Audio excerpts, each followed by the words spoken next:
Kenapa sampai sekarang guru itu masih belum dapat fasilitas yang sangat-sangat baik, terutama dari segi gaji, gitu ya. Kenapa masih ada guru honorer yang gajinya Rp500.000 sih? Pengen curhat ya? Coba dengerin.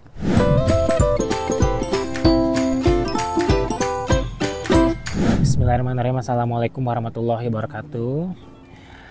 Saya juga seorang guru di sini begitu ya. Pengen curhat terkait dengan gaji.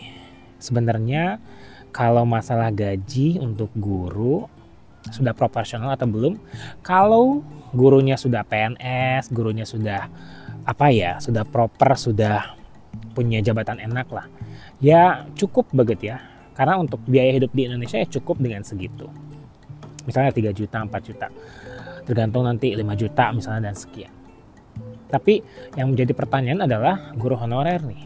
Di Indonesia masih banyak guru honorer. Jumlahnya itu jutaan. Ya kan? Bukan soal ribuan, ratusan ribu, bukan. Honorer itu banyak sekali di Indonesia. Dan pemerintah sebenarnya masih menutup mata, padahal faktanya itu sudah sangat jelas sekali bahwa guru honorer gajinya kecil. Mau di kota, di desa, begitu. Di desa ada yang bukan honorer, ada juga yang honorer. Di kota juga yang bukan honorer juga banyak. Tapi sayangnya yang honorer ini yang menurut saya sangat kenapa begitu ya bisa sampai seperti itu. Apakah pemerintah kesulitan untuk mengangkat semua guru jadi guru yang bukan sepadan ya, guru yang memang pantas dan juga layak digaji? Apa karena terlalu banyak gurunya? Atau uangnya memang tidak ada? Ini jadi pertanyaan juga ya. Kenapa gitu si guru honorer ini tidak diangkat-angkat? Kemarin sempat ada berita terkait dengan uang dari Kementerian Pendidikan yang katanya tidak disalurkan dengan baik. Waktu zaman Anies Baswedan gitu ya, yang memang jadi Menteri Pendidikan, yang akhirnya dicopot karena mengurusin keuangan Kementerian Pendidikan yang tidak disalurkan dengan baik gitu ya. Akhirnya dicopot dari Kementerian Pendidikan oleh Jokowi. Nah, kenapa sampai seperti itu gitu ya? Aneh menurut saya. Jadi saya sebagai guru juga, saya bukan guru honorer ya. Disclaimer, saya bukan guru honorer. Tapi saya punya banyak sekali teman guru honorer, termasuk juga dengan istri saya. Istri saya juga sempat jadi guru honorer yang gajinya Rp500.000 per bulan sebagai guru SD. Apa yang bisa diharapkan dengan gaji Rp500.000 per bulan gitu ya? Kalau soal keberkahan, soal memang syukur, itu sudah disyukuri dengan luar biasa gitu ya, dapat Rp500.000, berkahnya juga banyak gitu ya sebagai guru. Tapi ya kalau kita bicara realistis ya nggak realistis kan ya kalau Rp500.000 dipakai untuk 1 bulan biaya hidup di Kota Bandung. Saya tinggal di Kota Bandung saat itu. Gimana caranya gitu? Kalau untuk perempuan dia honorer misalnya, tapi dia punya suami yang misalnya lebih bagus gajinya, kayaknya seperti fine-fine aja gitu, walaupun tetap tidak boleh menormalisasi itu. Tapi ketika itu jadi milik laki-laki guru honorernya, tambahan dia gimana? Yang ini akhirnya membuat banyak sekali, bukan stigma ya, banyak sekali kesempatan dari para guru honorer tersebut untuk melakukan pelanggaran, melakukan suap lah, ngambil tabungan anak-anaknya, tabungan siswa gitu ya, terus pinjam uang kemana-mana gitu ya. Ini yang menjadi aneh kan ya. Atau jualan misalnya di sekolah, nggak fokus misalnya setelah sekolah langsung pulang. Jadi karena tidak difasilitasi itu oleh pemerintah, jadi banyak kesempatan yang akhirnya mereka lakukan untuk membuat ekonomi mereka stabil. Yang anehnya tuh itu gitu, yang anehnya itu jadi maksudnya kenapa kok bisa terjadi? Apa yang salah? Apakah memang keuangannya yang tidak ada, atau memang jumlahnya yang terlalu banyak, atau apa gitu? Itu yang sampai sekarang pertanyaan tersebut belum bisa atau belum saya dapat jawabannya dari siapapun gitu ya.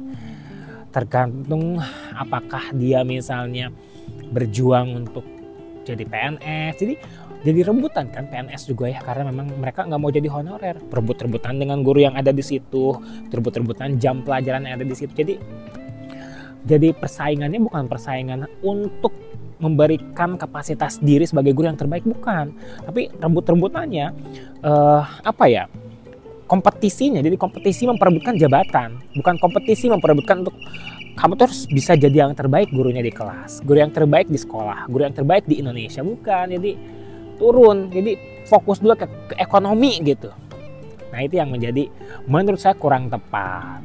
Solusinya apa gitu? Kalau ngomongin solusi ya apa ya, saya juga udah bukan pakar di situ ya kan, saya kan cuma curhat aja di sini ya. Pakar pendidikan banyak yang sudah ngomong terkait dengan ini, ahli pendidikan juga sudah gitu ya, banyak menteri yang sudah ngomong soal ini, DPR juga sudah banyak yang ngomong soal ini gitu ya. Tapi ya sayangnya belum ada realisasi yang baik dari pemerintah, Kementerian Pendidikan dan juga lainnya. Guru honorer tetap jadi korban, guru PNS juga jadi korban jatuhnya, jadi disabet tuh sama guru honorer yang menjadi PNS atau bagaimana lah, saya juga nggak tahu, nggak ngerti. Kalau dilihat dari Australia begitu ya, karena saya sekarang tinggal di Australia, lagi kuliah. Guru-guru di sini tuh kita harus jadi guru. Kita kalau mau jadi guru itu syaratnya berat sekali. Gitu ya, syaratnya berat sekali, harus banyak sekali sertifikasi, dan kalau mau ngajar jadi guru kita harus punya kayak Master of Teaching, harus S2. Guru di sekolah biasa loh ya. Guru di sekolah biasa itu harus Master of Teaching, S2. Kalau jadi di kampus berarti dia harus S3. Minimal sedang belajar PhD atau minimal sedang belajar S3 lah, bisa jadi asisten dosen dan juga lain-lain. Syaratnya berat. Gitu ya. Jadi di sini di Indonesia mungkin syaratnya kurang berat untuk jadi guru. Apakah syaratnya harus dinaikin biar jadi guru susah, juga kayaknya bukan solusi yang tepat untuk saat ini ya, karena para guru-guru tuh butuh yang namanya ekonomi dulu kan gitu. Kalau pakai syarat berat lagi jadi akan ada kesempatan pelanggaran lebih banyak lagi. Jadi sampai saat ini belum dapat sih solusinya seperti apa.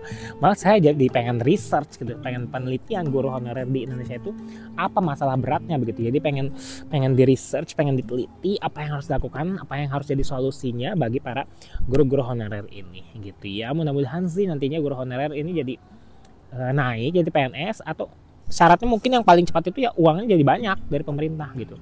Uangnya banyak dari pemerintah, naikin semua jadi PNS, guru honorer yang dari sekolah gitu ya. Gak usah pakai jalur-jalur apapun dulu lah, naikin dulu aja semuanya. Nanti, nah kalau semuanya sudah udah masuk ke jalur PNS semuanya begitu ya, nanti gitu ya, pada saat orang mau jadi guru, nah kita mulai berikan standar gitu ya kan.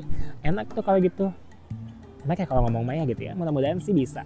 Jadi semuanya diseragamkan dulu di PNS misalnya semua guru ya, pokoknya diangkatlah jadi guru yang proper gitu ya, terutama di guru-guru di sekolah-sekolah negeri gitu yang memang punya pemerintah.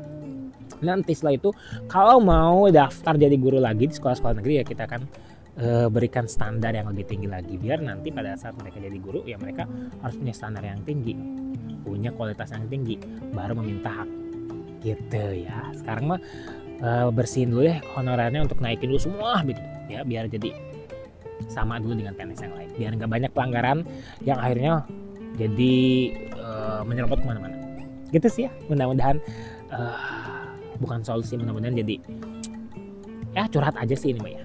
Thank you so much sudah mau dengerin.